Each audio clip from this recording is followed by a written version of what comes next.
Yeah. This is a podcast of Nathan, Nat and Sean. Let's go. Hey, everybody. Hi. Hi. On the show today, we get recruited into the police force. Full on. Yeah, it was great. I start telling one story and then have to tell another story because I wasn't supposed to tell the previous story. And then we end up talking about pigeons and fashion. Yeah, it makes sense. Which is the natural progression. Stick around for it. Matthew Pavley joins us. We talk a bit about football and tanning, actually. Gets a run. Yep. Colin Fassnage as well, about his new show, Kitchen Nightmares. He's the Australian Gordon Ramsay. If there's a murder now in a small town, who's going to solve it? Angela Lansbury's dead. For sure. This is Nathan, Nat and Sean. God, the world has changed, hasn't it? Changes all the time, Nath. So back in the day, our parents didn't care where we were. Ever. Like, you could be out until 10 o'clock on a weeknight and your parents wouldn't really care. No. Yeah. Nowadays, parents know exactly where their kids are. And maybe because we're living in a more dangerous Yeah. world. Also, we can track them on the phone. Yes, Natalie, we've got them tagged and bagged, don't we? This mother has caused a bit of a conversation online. Oh.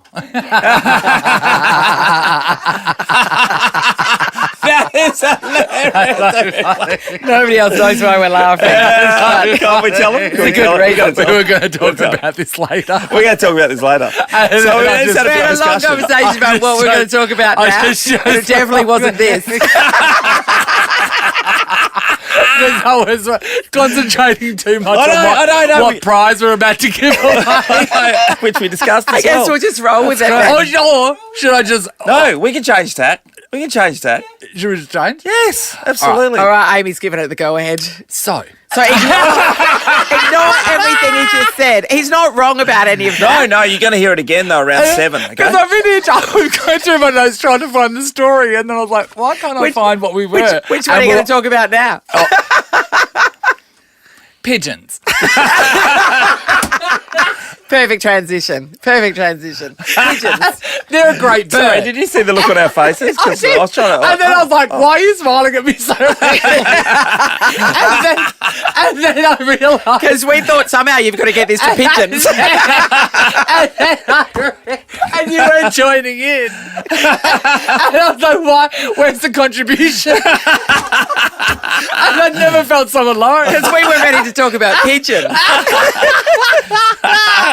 Okay. Pigeons. Pigeons. Yes. You love them, Sean. I'm a pigeon fancier, pigeon Famously. racer from way back. Well, would See you how love he's them contributing enough?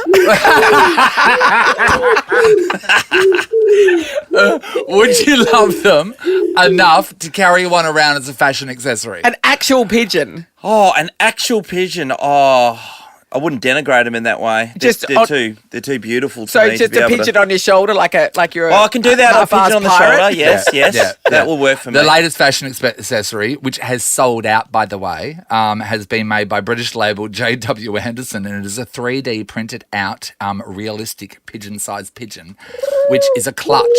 So then you lift up one of its wings and you put your phone and your keys in it. And your lipstick. And it doesn't come with a strap. You just carry it around as if you would if you were carrying a pigeon. Sarah Jessica Parker's been seen using one in the latest Sex and the City series, which is terrible, by the way. And then also Sam Smith, they had one at the front row of a fashion show. Great. What? You cannot buy them. They are that popular. But did they only make 6 of them? Is that why they've sold out? Or is there thousands of these things being released millions, upon the Natalie. I'm world? going to say millions. Who in the world thought this would be a good idea, right? So, that'd be J.W. Anderson. Yeah, that's right. They thought it was a good idea, but you have to get somebody then to champion it. Yes. No, most people Sarah walk past Jessica that. If you Parker walk is past that, normally you go, You know what you need? ridiculous. You just need to find a famous idiot. Yes, that's right. famous idiot. That's right. A famous And somebody idiot. who likes to push the envelope and be a little bit edgy with their fashion. Sarah Jessica Parker fits the bill. Okay. And so, bang. So it's basically, I just want to make sure everyone knows what we're talking about. It's just looks like you're carrying a pigeon-sized pigeon. And then it's And got it's like realistically a painted. And you flap Lift its wing the up, wing. and you just put your keys and your phone inside. No. Yeah. little lip gloss. Don't forget your lip gloss. So, do you reckon in 2 years' time they'll see photos of themselves holding, like Sam Smith, for example, they're holding a pigeon in the front row of the fashion show and just go, oh my God, how embarrassing, what an idiot. Oh, 100%. 100%. I feel like, and this is what you should be telling all your children, don't follow fashion trends. Because I followed a few trends. Go with the classics. Just go with the classics. Go with the white T-shirt. Go Yes. with plain coloured clothes. Don't go with crazy jeans. Yeah. What fashion trend got you the best? It was in Kalgoorlie, and I don't know. I'm pretty sure. I was the only one that did it, but I knew that was happening. Was it a fashion No, trend? no, it was. It was a fashion trend. A lot of people did it, but I did it to the next level. Of course you did. So it was during the height of Swatch watches. Yes. And remember, it was like Swatch watches were amazing, and people would run down to Smales Jewelers. And that's where that was the local place that sold them, and you go and see what the new Swatch watches How were. exciting. They're only like $60 in the day. Yeah. So it was all about wearing a watch on either hand. Yeah, So right. a watch on either wrist. So you'd wear two Swatch watches at the same time. But I took it to the next level, and there was a thing called a pop swatch. So a pop swatch was a bigger Swatch watch, but it Yes. had no strap. And what you do is you'd have like a plastic bit that you put behind your shirt, and then you'd pop it on your So- shirt, and you'd wear it like a It's a brooch. was it like a clock brooch? So I would wear a watch on each hand and a watch on my shirt. I tell you what. So people looking at me could see the time. You've got no excuse for being late then, have you? Like, if you're late to something, it's like, come on. And I thought You were the business. I thought I was the best. All about it. People around me knew exactly what time it was. Yes, at they did. all You're essentially a grandfather times clock. of the day. I was Big Ben of Kalgoorlie. And now looking back, it's like, what were you doing? How embarrassing. Did you follow any fashies? Not really. I do remember a really bad fashion ensemble I used to go with, and I thought it was cool as anything. It was pink rip curl pants with a pink jumper, and it might have been a Quicksilver one. I was pink on pink. And you cross-branded. And I got Colour the money. blocking. And the Yeah. reason why I was wearing that, I thought it was all about it, is because I got this paper round. I did it with my brother for a little while, and we got enough money to be able to go to an outlet shop. Yes. And that's what I come up with. I thought it was the business. When I was in high school, there was a trend that we all got on board with, which was to wear. So our school uniform was a blue skirt, and we would wear stockings with that, or tights, and we would have one colour. We would rip tights apart, so you'd have one coloured leg on one, and like a blue, and then a red on the other leg. So because I thought that was cool. And then the other thing we'd do was we'd wear one pair. A coloured pair underneath, and then get like black tights and rip with holes holes in in them, so you could see the coloured tights underneath. yes. It was a bit. It was. no, it ripped straight Natalie. through Cyndi Mount Lauper Lawley with Senior that. High School at the time. No. It was Alright. big. I'm really glad we it was Cyndi Lauper era. So yeah, that tracks. I'm really glad we switched to this one. When have you not known what you're talking about? Well, that's us every day. Whatif.com is all about helping Aussies make the most out of every trip. Book a hotel, flight, surfboard and snorkel all before you can say brekkie buffet. Jump online or on the What If app and get started. What if it's Aussie for travel? If we look back on our own histories, we see that we've all fallen victim to not fashion good. trends. Nathan was getting around like the rabbit from Alice in Wonderland. Keeping the time for everyone. Yeah. Clocks at galore all over him. 3 watches. 3 watches I had. Ryan's in Butler. Hey, Ryan. How are you? Good, Hey, Ryan. good, We're Ryan. revisiting the stupidest fashion trends we ever thought were cool. What did you go down? Back in high school, like year 10, Eminem was really big, right? Yeah. And he used to wear these, like, denim jeans with, and they were, like, shiny or something. Like, I can't explain it, I right? remember them. They had they had like a sheen to them. Yeah. Yeah. And me and my mate were like, man, you know, like, we found them at the markets, you know, and no one was really wearing them. We're like, yeah. And then we come to school on Monday, he wasn't wearing his, and we, like, never spoke, because, like, once you put them on, like, even my mum was like, you're not going to wear those. I was like, yeah, I am, you know. It was like, no, we never even, like, spoke about it, eh? Like, I don't even remember what happened to him, eh? So Ryan, you've worn them to school, And and he did. he's left you hanging. No, I didn't wear them either. Oh, we you never chickened even, out like, as well. spoke about it. Yeah. that was it. So you went bought bought them, and then you And you chickened just out. never wore them and never talked about it again. Yeah, I just didn't have the, like thinking back, I was just like, I didn't have the confidence for it, you know what I mean? Like, Right. Yeah, how many yeah. times did you put them on at home and go, today's the day, and then take them off? pretty much the whole weekend I was like wearing them, like trying to like get psych used to myself it. up for it, you know, like, but no. Were they the super baggy ones as well? Yeah, oh man, like in your mind it was just like, yeah, we'll be so cool, you know, and then No. Yeah. Well, you saw the light. You Never gave spoke of it again. You know, you explored it. Oh, Ryan, when Realised it wearing wasn't something for like you. that, you got to lose yourself in the moment. Thank you, Ryan. Yeah. Jackie, hello. Spaghetti. Hi, good morning. Hey, Hey, Jackie. Jackie, all right. Which fashion trend did you embrace wholeheartedly? Well, when I was in high school, like in the 80s, for summer, what often we do is cut off our jeans to make them into a pair of shorts. Yeah, of course.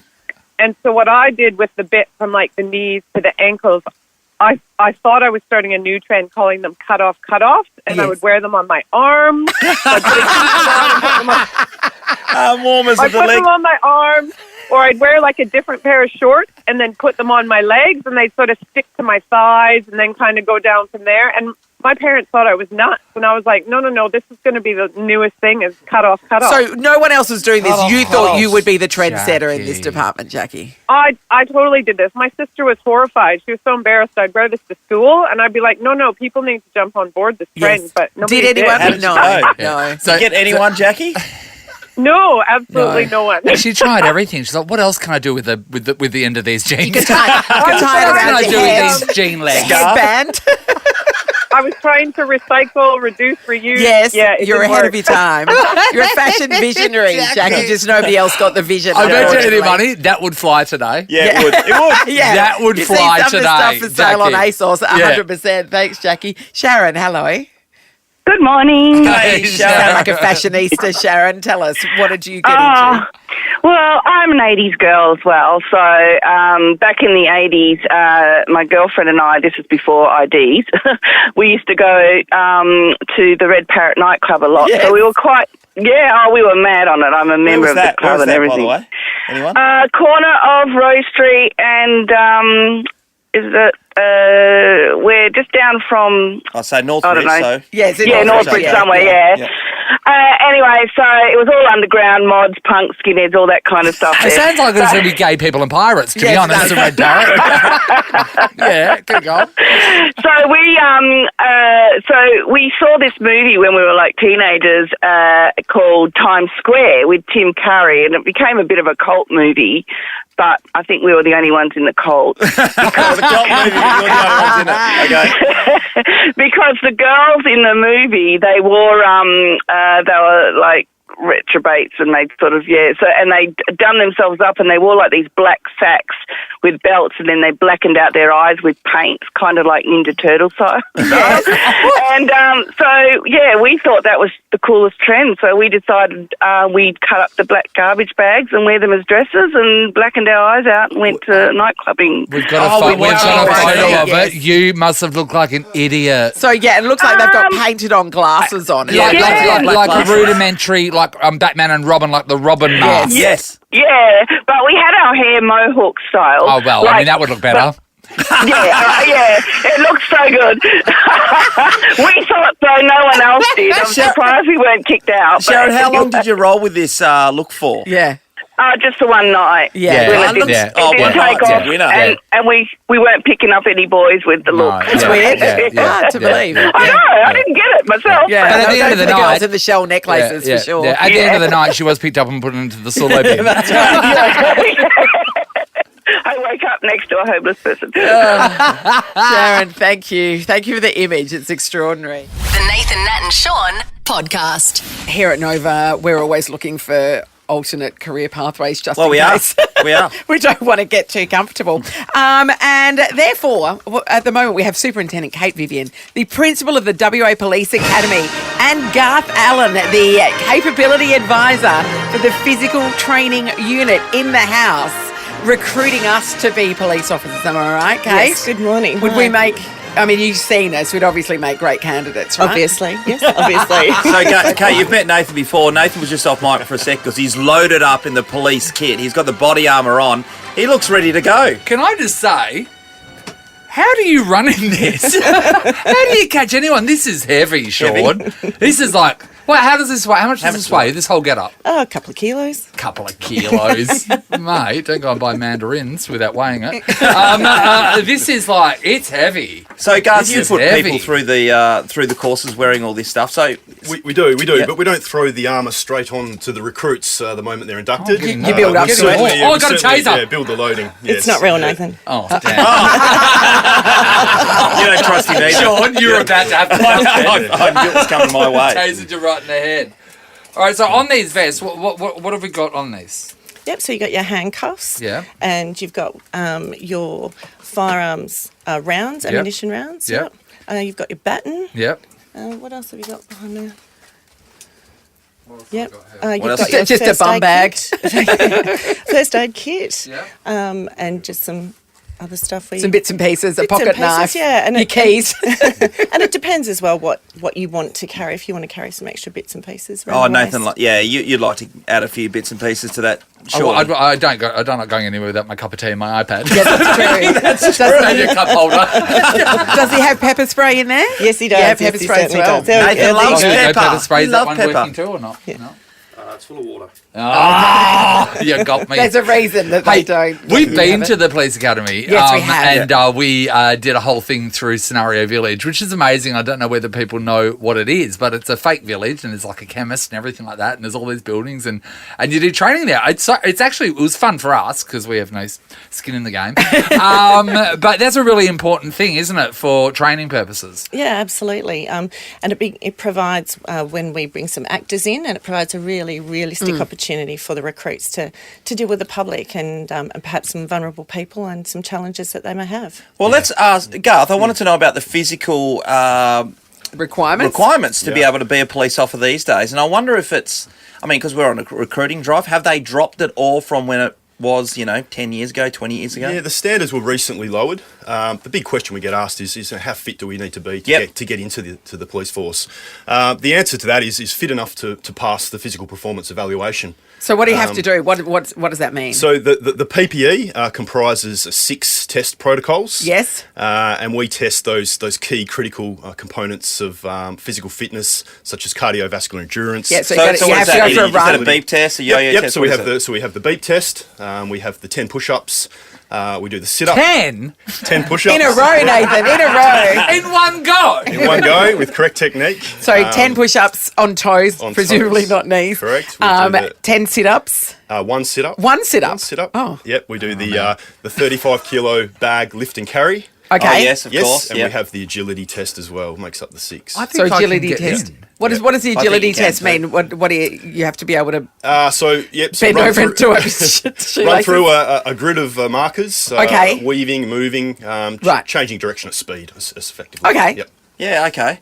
Well, the one thing about being in the police force is such a diverse amount of areas that you can go into. Yes. So I know a mate of mine, Marcus, he's been involved for a couple of different stints because he enjoyed it so much. Motorbikes one time, Yep. crash Give investigations. his whole name. He's an undercover agent.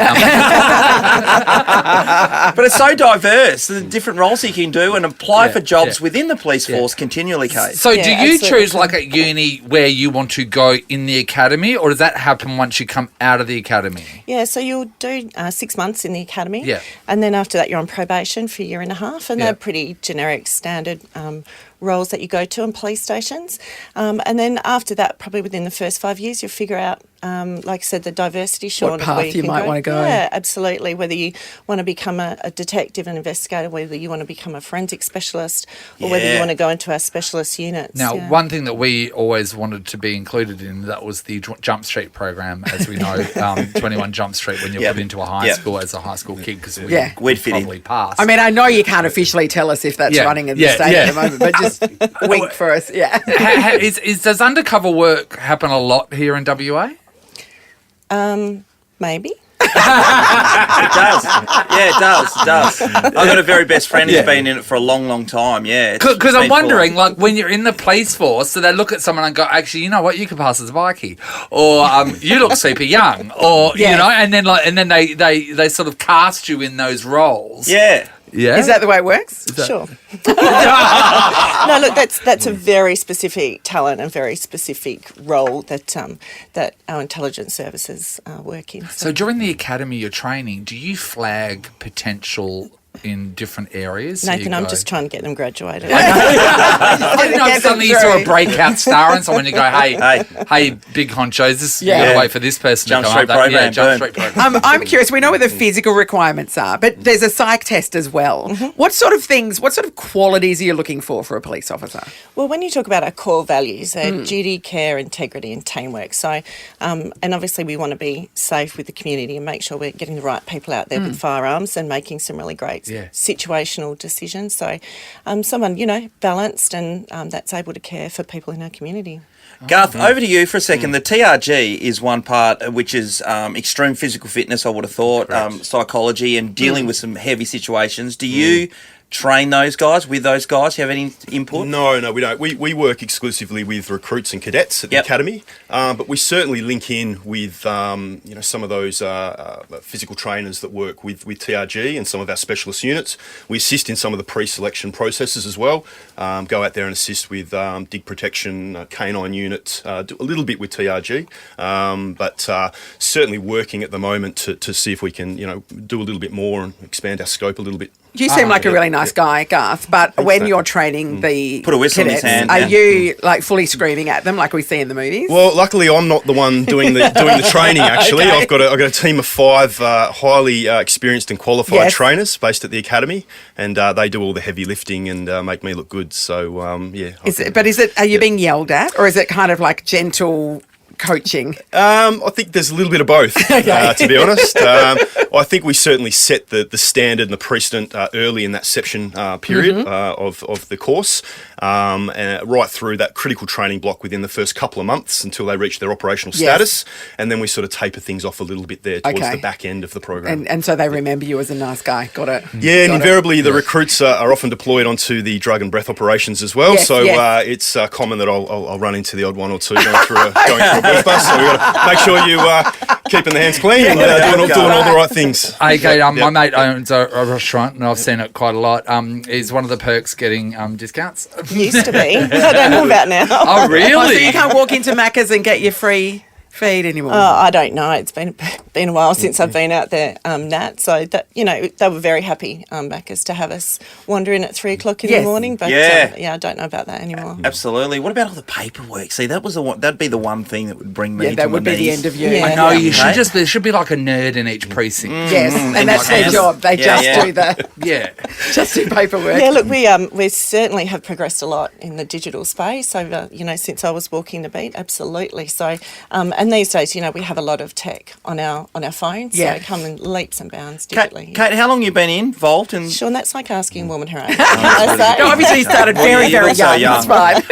My thing is that things have changed so much in law and the way society wants to be treated in that time that you've probably been in the police force. And I would have thought back in the day it was easier to be able to be a policeman, policewoman than it is today. I think it's definitely different. 26 years is the answer, Sean. Spring chicken. You did start young. she started when she was 2 years old. She was the preschool Jump Street program. Thank you, Nathan. Thank you. So I think, there's different dynamics out in the community these days. I think, the drugs are a bit different and the like, and social media is so prevalent. So, yeah, definitely different. Oh, the social media thing must do your head in, because the amount of times I see someone having a problem with the cops and they put a camera in their face screaming at them, and especially when it's usually they've done something wrong. God, you must have such a calm temper. Yeah, you have to. Yeah, you have to be very tempered in that space, because the community has a right to film whatever they want to, and particularly if you're in Northbridge, there's CCTV. But the disrespect during those moments, I just think is absolutely you want to terrible. grab their phone and just stamp on it, don't you? I read on this sheet here, verbal judo. What's verbal judo? So that's just about using your language skills rather than some physical violence, perhaps. We do that here. Yeah. We're stopping right now. We could be in all that brawl right now. We've chosen not to, and instead just talk. Yeah. We prefer to talk through things, Nathan, than rather have a use of force options. Yeah. It's much preferable to try and resolve something. And what's the ages now of people coming into the academy? Because straight away when you think the academy, you think it's like university. Yes, new graduates. Like people straight out of high school. But there must be people coming from other careers and things. Yeah, so the average age is 27 at the moment, but we do have the extremes. We have the brand new recruits who are like 19, and like my child's 19. Yes. So, and then there's the other extreme for late 40s. What's the oldest? Normally we have like a late 40s. I can see Mike saying 50 over there. But yeah, so we have had some early 50. But what if you had like a real fit 65-year-old or a real fit 70-year-old, and then you thought, oh, well, that'd be great for the retirement home jump street program. I'm sure about our return on investment and training at 65. Yes, we are recruiting pretty hard. So. You're not going to rule it out. No, way. And what's the weirdest career transition that you've heard? Somebody coming from something completely different to being a police officer? It's really interesting to see like some really professional people. So whether they be, in the medical medical field profession, and then they come and they want to be a recruit, and I go, why would you do that? Yeah. It's grateful to have that maturity and experience in our recruits. It's exciting with all the different options. Thank you, guys. Really appreciate the insight. You're having an open day at Careers Expo this Saturday from 10 a.m. to 2 p.m. at the Police Academy in Joondalup, so people can come along and have a look and try different things. What can they do there? Yeah, so we're showcasing, all of our specialist events, a range of portfolios and police officers there for you to talk to. And so the plan is to take you on a journey from the application process through recruit, probation, and then so you know exactly what to expect. Yeah, and have a look at, as Shaun pointed out, the diversity of what we can offer. And out there on Saturday we'll have dogs and horses and drones and bomb squad, forensic detectives, all kinds of things. So yeah, it should be excellent. Awesome. People can find out more at letsjoinforces.wa.gov.au. Kate and Gar, thank you so much for coming. Thanks, guys. Thanks for having us. Thank you so much. Thank you. Nathan, Nat, and Shaun.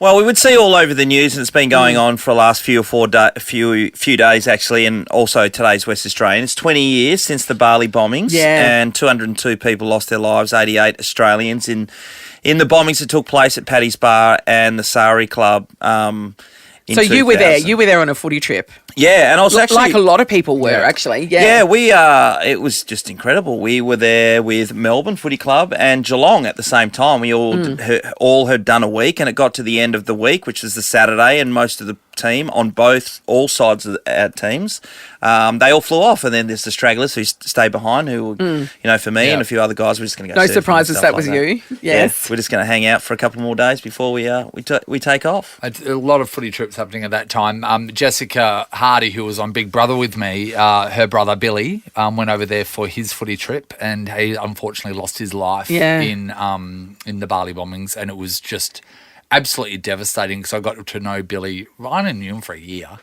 after Big Brother, and I got to know him really quite well because me and Jessica were really close. And then just and anyone, it was shocking not knowing anyone, but when you knew someone that had lost their life or was severely affected by those bombings, it sort of it makes you really angry when you see the guy being put up for early release. Yeah, the bomb maker, and you become very attached to it. But it was, especially for Perth, it's our backyard, Bali, and that's the thing. It really felt like It felt like that whole Twin Towers world terrorism came to our shores, which was just a year earlier. Yes, so it was just over a year after that, and for it to happen so close to home to people that everybody knew somebody who was there at the time. It was extraordinary. So the Kingsley Football Club, they were involved, and they lost, a number of guys who, I think 7 or 8, who never came back, and it was just horrendous. It was just a horrendous time all around. But so tell us about the night, for us it was a really interesting one because we'd had huge night after huge night and been at the Surrey Club every single night, and the only reason why we didn't go there from probably about 8 o'clock onwards that particular night is because we're all a bit battling on, and we decided that the guys who were left, we would go out for dinner in Jimbaran Bay. I know a lot of people would go there for the seafood thing. We sit right on the beach, and and I remember so clearly that we were sitting down. Some weird stuff happened that night, and one of them, Peter Bell, started a conversation about terrorism because of 9/11. Did he? And it was to do with because we could see the planes. The planes go over Jimbaran Bay. Yes, they do. Yes, flying into the airport. He started saying, imagine if there... I don't know why he said this, but imagine if there was terrorism who took over the planes and blah, blah, blah, and we're here. And I don't know, that conversation took place. It was really weird that took place. Normally you wouldn't think anything of it. But the events that unfolded, And the other thing that happened is no one was in the mood for going out because we were not breathing out that everyone had left. We were too dusty. And then next thing you know, you get those, those guys who are walking around the sand and you give them a couple of bucks and they're playing a band together with the kookarucha bands. Is that what they call it? Yeah, sure. Whatever. And so these guys started playing a few songs. Paul Medhurst and Andrew Brown, they start getting into it. So next thing you know, we're throwing down the beer beers, and we're all pumped up. Yep. But to go from Jimbaran Bay and then end back into Party Town, you needed to come past our hotel. It was a one-way street. Yep. And so on the way back, we decided to just jump out, and I think a guy was with Anthony Jones going to have a shower. I was just grabbing my hat. Just going to freshen up. Yeah, just freshen up. Peter Bell was with his group that he was with, and they were just going to do exactly the same. Although I think Paul Medhurst and Andrew Brown were going to go straight there, but because I think Belly was stopping at the time, they were like, oh, we're just going to have to get out. Thank God. Yeah. Thank God. So there was all these guys, because that day had left. They left duty free. So we got stuck. Oh, I better have a couple of these duty frees to get us in the mood to be able to get there. Yeah. And anyway, we're basically so walking. just delayed time. Yeah. Delayed time. And we're basically about to walk out. We're all in the foyer about to walk out the door. And then I won't say the noise, to explain this to you before. Everything went dark. Yeah. And by the time your brain said what's happening, then the noise comes, which is the explosion. So we then started, for whatever reason, I don't know why, but running towards it. So we go down the street and through the back alleys, and next thing you know, there was this, we were walking around, people were in a bit of a daze at this stage, and there was a massive cloud of ash and smoke and stuff, and it was like a wall coming straight into your face. Yeah. And because we'd been talking about the terrorism stuff, 9/11 was, Nat, you just mentioned that. Yes. It was topic of conversation that day.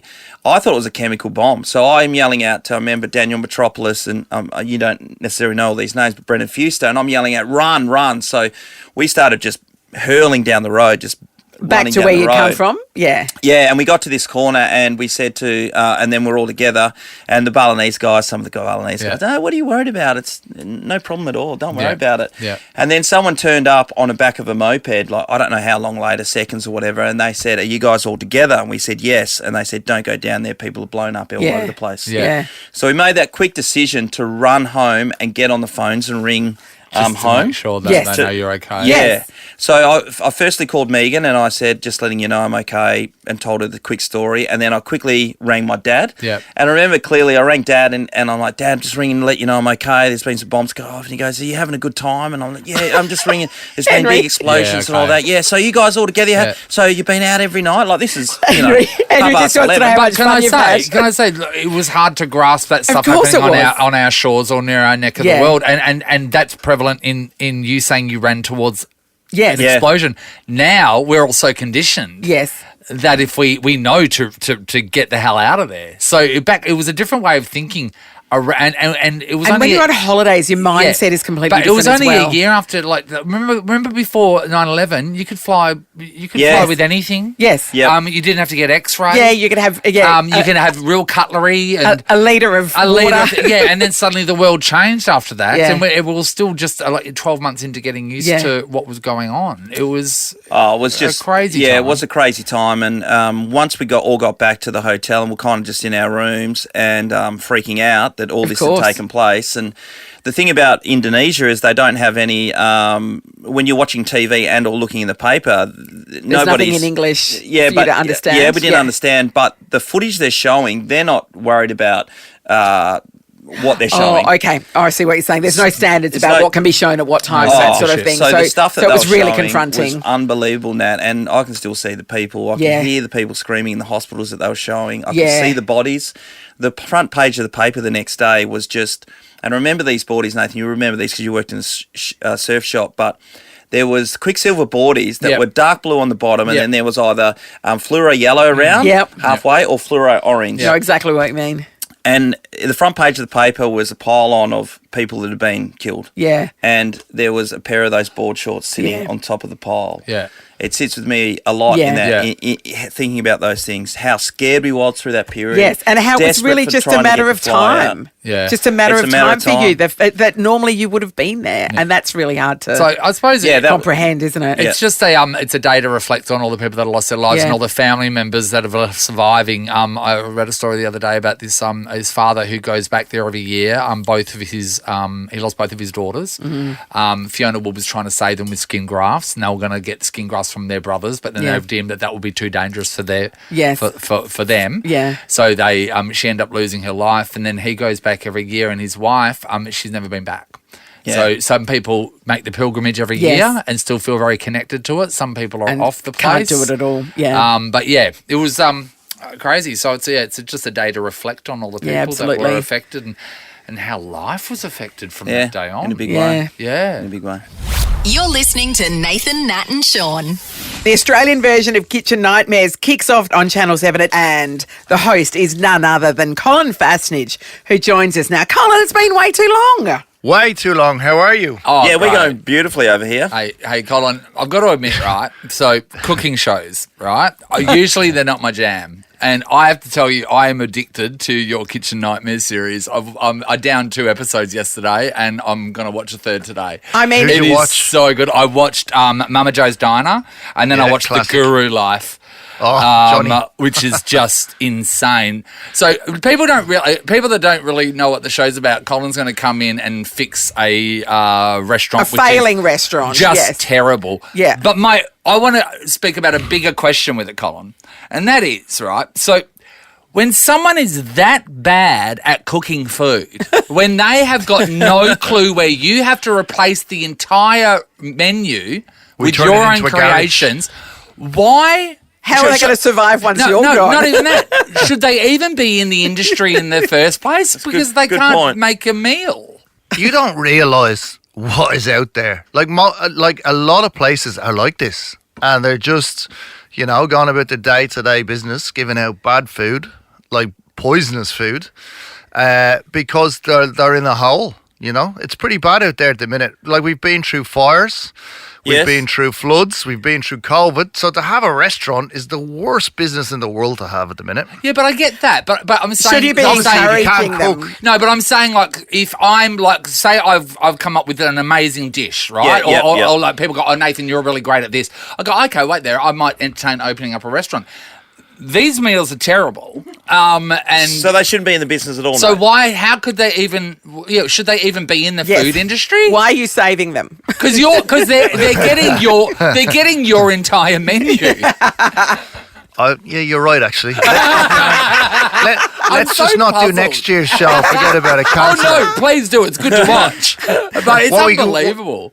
Next year, we just go in and turn the restaurant into a garage or something. Now we're talking. That's what we're talking about. Now, Colin, the other obvious question is that these people seem so resistant to you being there when you are literally saving their livelihoods. How come you don't just tell them to shove it and leave? Well, if you read the Daily Mail, apparently I did. Okay. and not if. Right, there's a couple of EPs. Well, there's 6 EPs. Not everyone does well, put it that way. Right? So a few maybe that was said and it didn't end well. Yep. But it's they're very. Imagine someone coming in and telling you how bad your radio show is. Would you be used to that happens all the time. They asked you to come in because they're failing. I know. Yeah, we don't ask our boss to come in and give his opinions. We don't care about anyone's feedback. But it's like it is quite personal, and the first few days it's actually quite tough for me as well. But I get through it. Where you're telling people how bad they are, but because I know there's a good outcome at the end, that's why you do it. But if you don't tell them how bad it is, it's just going to carry on. Yeah, tell us about some of the worst dishes that you walked into on day one. All right, Colin. One I'm still. I had the Elvis burger. Mashed banana. Oh, mashed banana. There's a burger with peanut butter and caramelized bananas. Yeah. Right, you can stick that. Yeah. That actually looked disgusting. Did you think at any stage that could work if you could get it right? I don't know how you'd get it right, but at any stage can that work? No, because I was saying I'm not eating that, and the producer's like, yes, you are, because that's the show. And I was like, I need more money. But anyway, I've eaten oysters taken from a freezer and warmed in a sink, like that had a blue plaster and a dirty cloth and dirty plates, and then put on the ice and given to you and told you it's fresh. Oh, gross. I've seen fish from a freezer warmed in a bowl of hot water and just put in your pasta. Okay, so that's wrong? Sometimes. So, Colin, when they came to you and said, look, we want to run Kitchen Nightmares here and we're scouring the country for the person who's most like Gordon Ramsay, is that a flattering thing? Or Well, see, years ago, I was very much like that. Yeah, right. and I was quite proud of it. And then when no one wants to work for you, you sort of you have to temper it a bit. Yeah. And then I had kids and got older, and there's more to life than beating people up over a bit of asparagus. Yes. But they said when you do this show, I said basically I'll do it. But those days of screaming and shouting are gone. Yeah. And if you look, as I said, we've been through fires, floods, COVID. You don't need to be going into people's restaurants and demeaning them. So I said, we'll do the tough love thing, but it has to be a good outcome, because I'm not interested in the screaming and shouting just for TV. But also, you know what? The first episode, you swear the least in that establishment. Not if you read the Daily Mail. Oh, mate. That first episode, you said the F word the least out of everybody that worked there. Colin, I know things have changed over the journey. My brother-in-law's a chef, and the stuff that he would have been put through to get to the level, right? And for you, right? So you just said things have changed. You can't go in there. You've changed as a person and scream and shout at everyone. Do you think that's a bit soft on the next generation, because you had to go through a certain level? I could say that's soft, and then I'll be page 3 of the Telegraph tomorrow. Colin Fast Age. Nah, look, I came up the hard way working with Raymond Blanc, and I worked with Ramsey and a few others. I worked with the best of the best, and I copped it big style, and I wouldn't change anything. But if my daughter was to go into my profession, I want things changed. Yeah, right. Okay, so fair call. It's a different, now I've got kids, I see it a different way. Yeah, absolutely. And the 5 days that you have to turn around these restaurants, how long do you spend in a day, realistically, at these joints to be able to get them going? Well, we're there all day. And the thing was, the producer said to me, because normally if you do MKR or a show like that, you mess around with the cameraman and you have a laugh and you walk off, and we're just basically doing nothing. Especially that French guy, man, who does nothing all day. But they said on this show, because it's people's livelihood and it's their business, and you're in their business, there's no knock-off time. So you're with them all day, talking and doing stuff. You can't really be messing around in the restaurant. So it's pretty full on. You're tired, but a lot of whiskey was drank when you went home. And they're all doing okay now? Because not all. No, okay, you have to wait and see. Them, yeah. Good. It's it is an Australian story, as I was saying earlier on. It's because we've been through such a tough time in restaurants, and not everyone's going to make it. Yeah. All right. Well, we love it. Forward to it. You're the right man for the job. But thank you so much for talking to us, Colin. Thank you. Nathan, Nat and Sean in podcast form. It's about time to educate Ellie. Get the young person in. Yeah, Ellie, this is the theme for Murder, She Wrote. I know it well. Delightful little town called Cabot Cove. Yep, in Maine.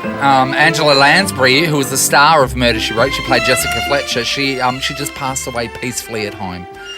Which is amazing, because I think a lot of people 96. Wow. I thought you're at least 20 years older than that.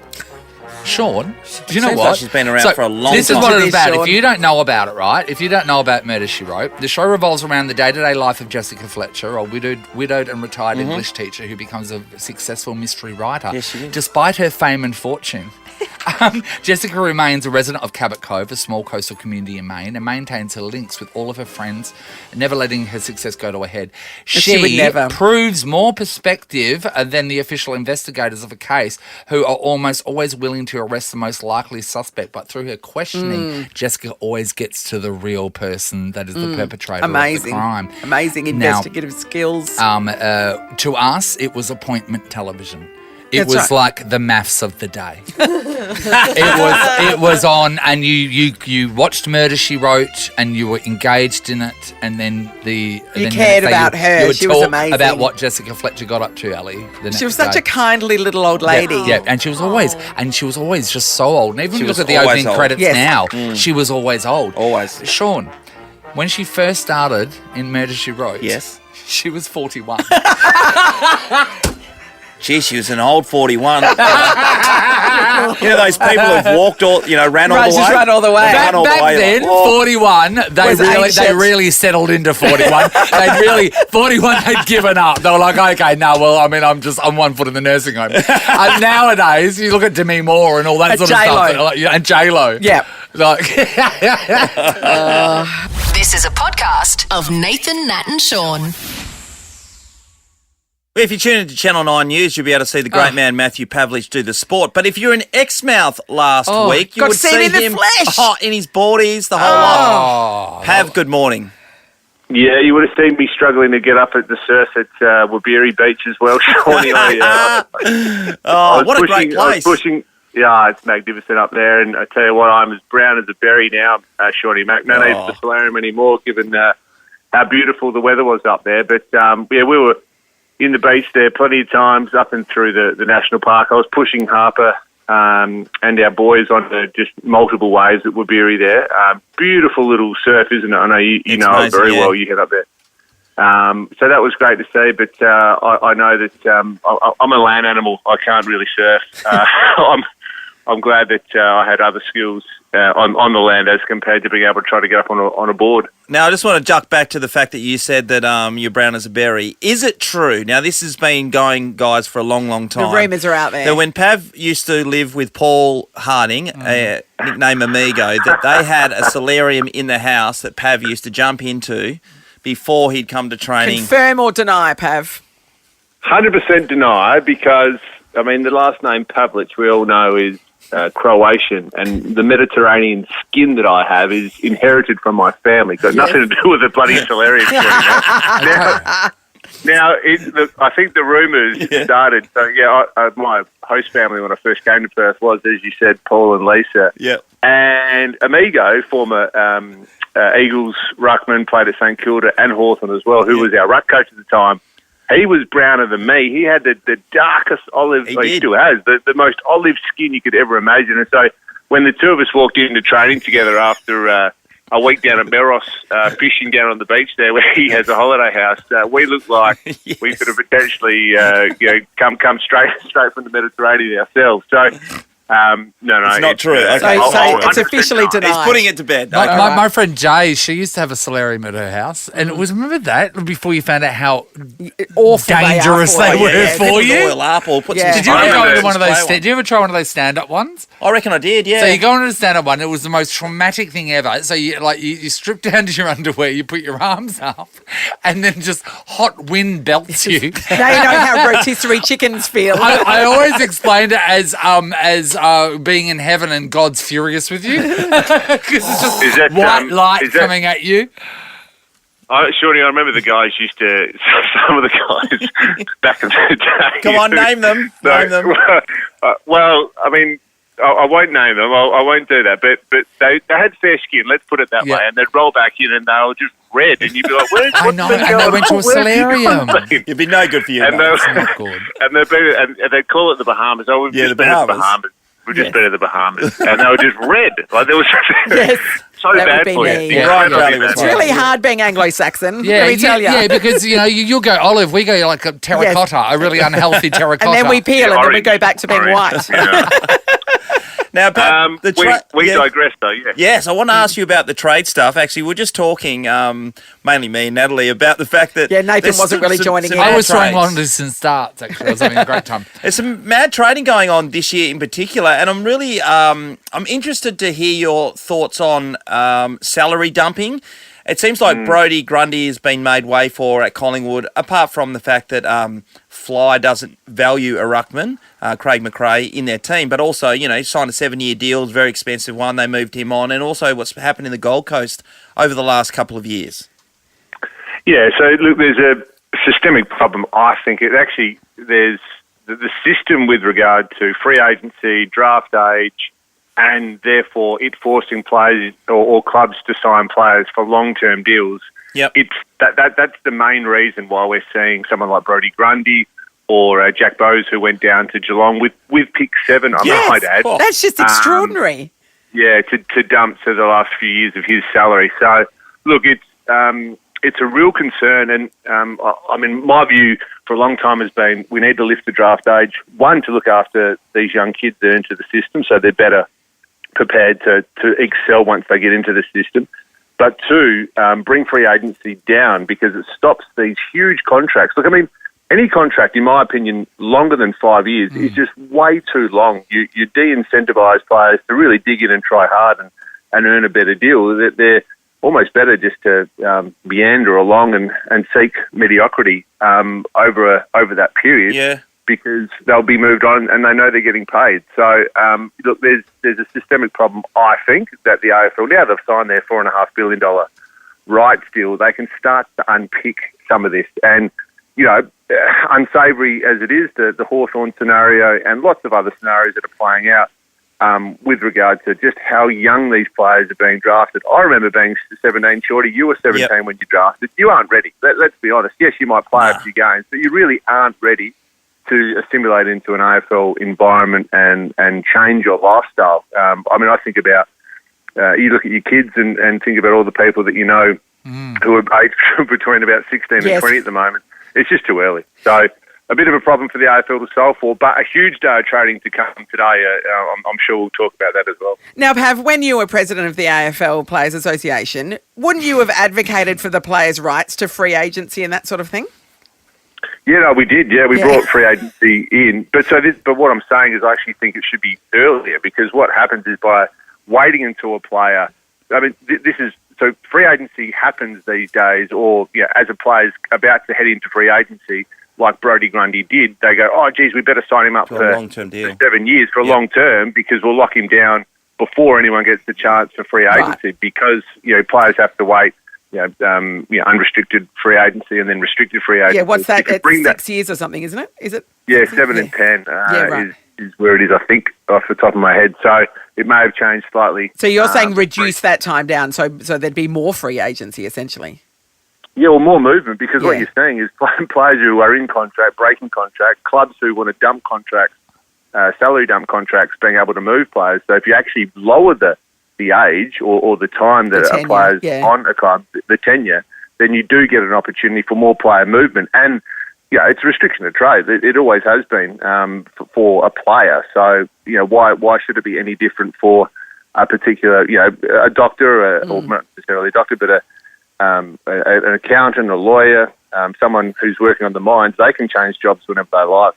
Why should a club, an AFL system, have a slightly different view or a longer view when all these other problems exist on the back of it? But it must be really exciting when you get everything you want. Hey, Luke Jackson.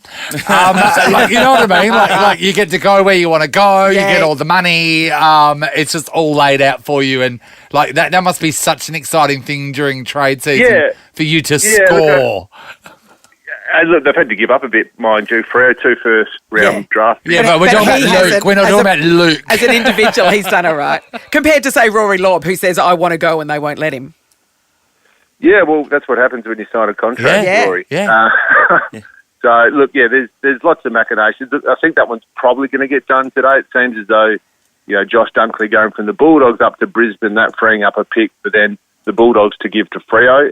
It seems as though that's probably likely going to happen today. And then there is talk, Jago O'Meara, the young lad from Dongra who was at the Gold Coast and now at Hawthorn, he may even come here to Freo. So lots to play out. Lloyd Meeks, the other one. And we haven't even, who may go to Hawthorn. So lots to play out on the last day of trading. And we haven't even really talked about the Eagles in terms of splitting pick 2 and Junior Rioli. I actually think it's a good idea. It's a good outcome. Yeah, split pick 2, get 2 first rounders, and actually do your rebuild properly. I think they've been sort of half baked on their rebuild, frankly, with re-signing a lot of their senior players on the back of a terrible year. By getting 2 first round draft picks, it makes their rebuild look a bit healthier, and they can get 2 young players in and get them going for season 2023 and beyond. It seems like they're right on the right track at this point in time. Trades happening tomorrow still? No, just today. It'll be done and dusted today. If it was tomorrow, they could have got a power pick. Which actually... For the 50 million. Geez, you'd be all over that. Gives you the sup. Yeah. Hey, just briefly back to Luke Jackson for a second, Pav. I know we're running out of time here, but... when Freo gave up, they've given up a first round of this year, they've given out a first round of next year and a second round of next year for Luke Jackson, who plays a hybrid position. Now, one thing that Freo has not had for 2 decades, they have Pav there for 18 years. We couldn't have it. We needed to add to him all the time. The shoes are too big to fill. but you got to be able to draft someone that, and I'm not saying they'll ever be at your level. You don't have to listen to this, Matthew, because I know you probably heard this a lot. But at his level, how good Matthew is. we needed someone who can play that position at a high level, and that comes through the draft. I mean, we can't even find somebody with the same, thickness of thighs. Yeah, that's a great can't. point. Yeah, I'm wondering if he's the right guy, Pav. Same tan, same size nose, same size size. I mean, it's impossible to find those guys. God only made one of them, and I was like, oh shit, what have I done? No, look, I take your point about a key forward. So Luke isn't a key forward, but he is. No. You're right. He's a ruckman, and it's really, if Rory Lobb goes, you're replacing Rory Lobb with a younger version of Rory Lobb with more potential and more upside. Let me put that on the record. I think Luke Jackson has more upside than Rory Lobb currently does. Mm-hmm. So good play there for Freo, but he's not a key forward. He is not a key forward, and key forward is a if you haven't played it since you're a junior, if you don't have those natural kind of craft skills of leading and getting away from your opponent, crashing your pack, recovering, getting the ball, it's a hard skill to learn. So, yes, it makes it challenging, but I guess what they're thinking, they've got Jai Amos there, who definitely showed a bit at the back end of the season. They're hopeful that he can come on quickly. He's obviously only in his second year, so he's still a work in progress. But with Matthew Taberner and he down there, along with the Sean Darcy and Luke Jackson split, I think for next season anyway, it's still a work in progress. But longer term, their hopes are certainly with Jai Amos, being that person who can be a key forward, your natural key forward, who can lead and make contests, and then you've got the other tools in Jackson and Darcy, who that Gordon and Grundy now at Melbourne. Well, they're obviously the best two tap rushing combination going around, but I tell you what, Darcy and Jackson, they could be formidable for the next 10 or so years. Good on you, Pav. Really appreciate Love your your time. work, Pav. We can watch Pav, as I said, on Channel 9 News. You can't see his thighs on that, though. So that's check out the tan. Check out the tan. We will. Nathan, Nat and Sean podcast. Cricket Australia board will meet today to see and discuss whether they think that David Warner served his time and can be allowed to be a part of a leadership group and or, more importantly, the captain of the one-day team. Wasn't the original ruling never again? Never again. No. Well, then... Banned for life. Never be, hold a leadership position. It's not like for an indefinite period. It was never again. That was the sentence. And in brackets, this year. There's a bit of fine print. Either it's a forever sentence, as they say, or forevermore they're just like going to go, oh, well, this is the punishment. Or maybe it's not. And what it does as well is it puts, I mean, I understand people have probably let it go by now, but yet internationally it was a huge scandal, right? So then internationally they'll pull out the quotes of never again and then they'll go, well, wait there, how is Cricket Australia with their rulings and their discipline? To be honest, it shows a lack of integrity. Internationally, it wasn't as big a scandal as what it was here. No, see, the problem... Because these sorts of things happen all the time. A lot previously in other countries, and they've got a fine. Some people might have been suspended for 1 or 2 games, but because the Australian public deemed it to be such a big deal, then they Australia's went all always out. held itself up to be above that sort of behaviour. That's the thing, and sort of look down on everybody else, like for ball tampering and the like. Right, and then all of a sudden, when it's us, the mirror it hurts. It stings a little bit more. Yeah, and that reminds me of Olympics, right? We always think, the Chinese. The Germans cheating Russians, all the cheating Russians, all that kind of stuff. Someone in Australia allegedly cheats. No way, the meat was contaminated. Yeah, they would never. Come on, that's just called a lot of country cheaters, then, didn't you? I'd like to distance myself from that comment. There's been all sorts of red dot on my head. So that'll be interesting the way that works out. I'm sure that Dave Warner will be allowed to be part of a leadership group, and it looks like he will captain the one-day team in the short term when they get up and about and start playing again. Well, there you go. Moving forward with cricket, I mean, do if whatever you want. do like a really big stuff up, then couple of years you'll be fine. Bide your time. In the NBL at the moment, there are reports that a second WA team has been mooted, and it has been mooted for the last 4 years. So each of the last 4 years, and a group of businessmen have come to the NBL and said, we want to have another team. Now, we don't know where this would be, whether they would have the Perth Wildcats just being the Perth Wildcats, as the Eagles are the West Coast Eagles, and having a team in Fremantle and or having a team in, say, Mandurah, because they are thinking that maybe just somewhere out of the metropolitan area could work. Decentralising it a bit. They've got the money around them. Yeah. That would, from an AFL sense, The AFL at the time allowed Fremantle to come in because they wanted to weaken the West Coast Eagles. Yeah. If they have the same mandate, then of course the West Coast Wildcats have been the most successful sporting team almost in the world. Yes. That would be the way to do And it. certainly Get the another strongest WA franchise team. in the entire league. Yeah. Yes. The NBL, yeah. What are your thoughts? And I mean, look, And I where do you reckon? do not think it can be in Perth because Perth Wildcats is Perth Wildcats, so it needs to be out of Perth, and I'm all for it. I can't wait to see the Mandurah Crabs play. Because if it's in Mandurah, you have to call them crabs. They have to be the crabs, don't they? Is there a cooler crab? The Mandurah crustaceans. Is there a cooler crab? Well, what is that type of crab? They're blue manners. Blue manners? Yeah. Okay, so the Mandurah blue manners. Yeah. That sounds right. Yeah. Blue manners. Yeah. Well, it's better than The probably, Mandurah blue better than crabs. The jack jumpers, or what are they called? Crab What sticks. about, okay, so Nathan, do you remember the name of the team in Kalgoorlie? Because they had the team in the SBL. Which the what? Goldfields Giants. Oh, the Goldfields Giants. Sorry, yeah. Then the Geraldton Buccaneers. Yes. Yeah. Mandurah have got a team as well. I'm not sure what they're called. What about the Rockingham Flames? Rockingham Flames. So Rockingham and Mandurah, I think that's where it's going to be. Don't you think? Yeah. And they would play there? Yes. Yeah. Yeah. Yeah, So they'll the play Rockingham one would have to be what we can all call it, the swinging pigs. Yeah, the swing So, what would you rather, the Rockingham swinging pigs or the Mandurah Blue Manners? Blue Manners. Oh, I think it's the Mandurah Blue Manners. Yeah, I I like the think Blue so. Manners. I think it's the Mandurah Blue Manners. We've just solved it. We just sold it. We'll work out the All right. colours later on. I Who's the think it's money green and behind blue. that? Who you say businessmen? Who are the people saying They're not reporting on who the business. they're anonymous business people. But you know, who doesn't? If you've got a couple of bucks up their sleeve, want to be the people who Yes. form a sporting organisation and or own it. So there's a Being bit of an owner. chit chat about a team in Darwin as well. So it would be one or the other, yeah. No, yeah, actually, yes, that's you're right, Nat. Yeah. One or the other. Yeah. Not Darwin. Darwin's good fun though, isn't it? Oh, is- it yeah, is okay, good that's fun. great. Doesn't mean they should have a basketball team. Are you serious? Nathan, Nat and Sean is a Nova podcast. For more great comedy shows like this, head to novapodcasts.com.au.